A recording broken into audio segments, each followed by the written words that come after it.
Le mois de mars, normalement, c'est le troisième mois de l'année. Le chiffre 3, normalement, c'est les chiffres de la résurrection. Notre Seigneur Jésus-Christ est ressuscité le troisième jour. Donc, le mois de mars, pour moi, normalement, c'est pas seulement le mois de la femme, mais tous les mois sont dédiés à la femme et aux femmes qui nous sommes.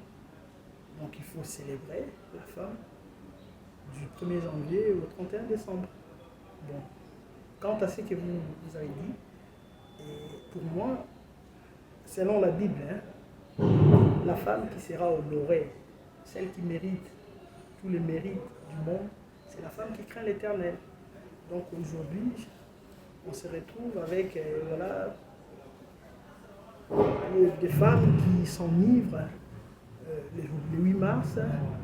Elles font, je ne sais pas, n'importe quoi, parce que voilà, c'est certes le 8 mars est une journée dédiée à la femme, mais pour moi c'est pas ça. Et pour la Bible, c'est pas ça.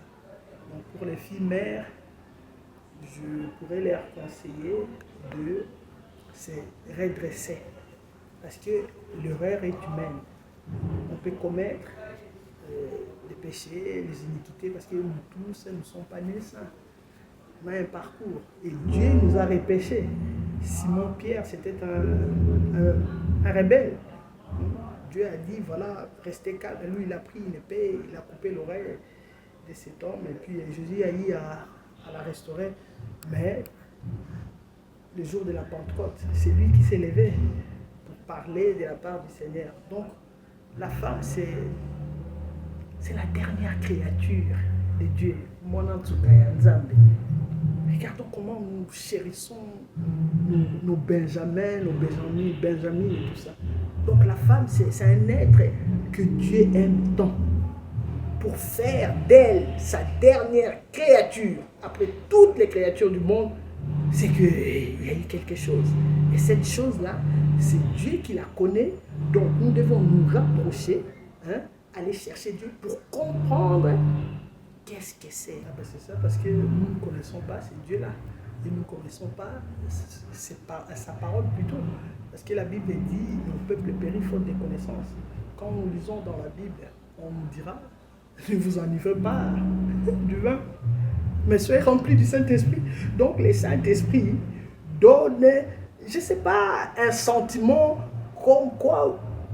comme si vous étiez ivre. Le Saint-Esprit peut vous transformer. On a vu le jour de la Pentecôte, ils étaient là, alors que voilà, le Saint-Esprit était descendu ces jours-là. Et quand ils sont sortis, et ils ont dit que voilà, nous ne sommes pas ivres. Regarde, il est 9h du matin, tout ça là. Nous ne sommes pas ivres. C'est le Saint-Esprit qui a fait ceci ou cela. Donc, l'histoire de nous enivrer, parce que voilà, c'est le 8 mars. Non. Le 8 mars, nous sommes censés aller chercher l'Éternel. C'est lui qui a fait de nous des femmes à part entière. Et cet homme-là, cet homme de Jésus, l'époux de tous les époux, quand il va revenir pour chercher sa femme. Sa femme, c'est l'Église. C'est pas pour rien que Jésus a donné le nom de son Église, comme quoi la femme, il a dit, mon Église, c'est mon épouse. Donc il va revenir chercher sa femme. C'est pas une femme qui s'enivre, voilà, le 8 mars, c'est pas une femme qui ne craint pas l'Éternel. Non, une femme qui craint l'Éternel, une femme qui veut être honorée. Il doit être rempli du Saint-Esprit. Et le Saint-Esprit va te transformer. Si nous sommes transformés tels que nous sommes, c'est grâce au Saint-Esprit. Jadis, je n'étais pas comme ça. Je n'avais pas tous les mérites. J'avais pas, voilà. Mais le Saint-Esprit m'a transformé parce que, voilà, il m'a cherché, il m'a trouvé et il m'a dit, voilà, toi tu dois te comporter comme ça. Et je me suis plié à sa volonté. Et voilà, je suis transformé. Normalement, quand vous parlez de la femme comme ça, là, je vois aussi les hommes. La Bible dit, Marie, aimez vos femmes. Quand une femme est fatiguée, son homme pourrait, je ne sais pas, lui donner ou lui prêter une main forte. Donc, un mari qui aime sa femme pourrait, je ne sais pas, même lui apporter son petit déjeuner alors qu'elle est endormie. Tu vois, ces genres de surprises, ça fait, voilà. Hein, ça fait joli. Ça fait, voilà.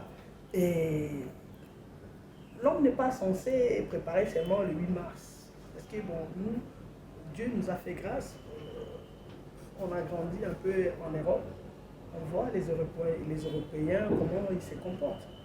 Donc, vous n'avez pas à lui demander de faire un petit déjeuner et tout. Mais il suffit de voir seulement, bon, ma femme est endormie. Elle s'est couchée tard. Moi, je me suis réveillé trop tôt le matin. Donc, je vais lui faire une surprise. Je prépare à manger. Puis voilà, je lui sers son petit déjeuner. Cela ne veut pas dire que tu n'es plus l'homme que tu étais. Voilà, tu seras toujours cet homme. Sauf que les hommes doivent aussi être empathiques, se mettre à la place des femmes. Donc voilà. Mais la femme doit rester à sa place tous les jours, tous les mois.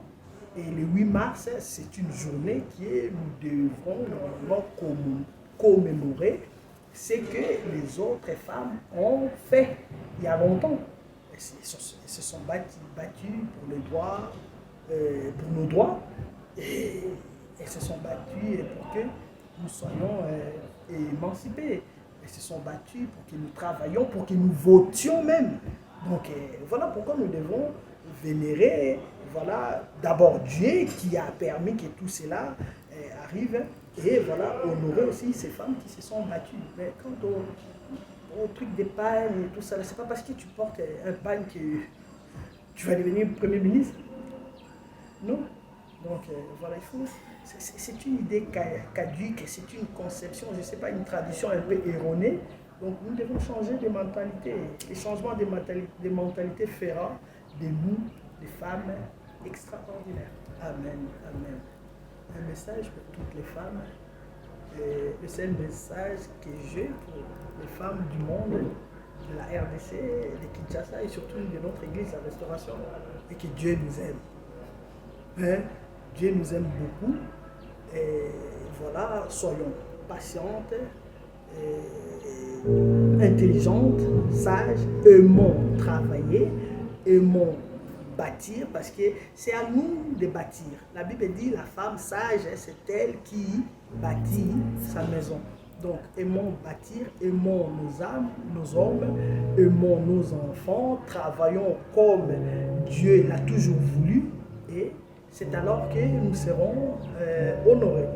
Que Dieu bénisse toutes les femmes du monde, que Dieu restaure voilà, nos habitudes, que Dieu nous donne la force et toutes les capacités capables afin que nous vivions dans la sanctification sans laquelle personne ne verra Dieu.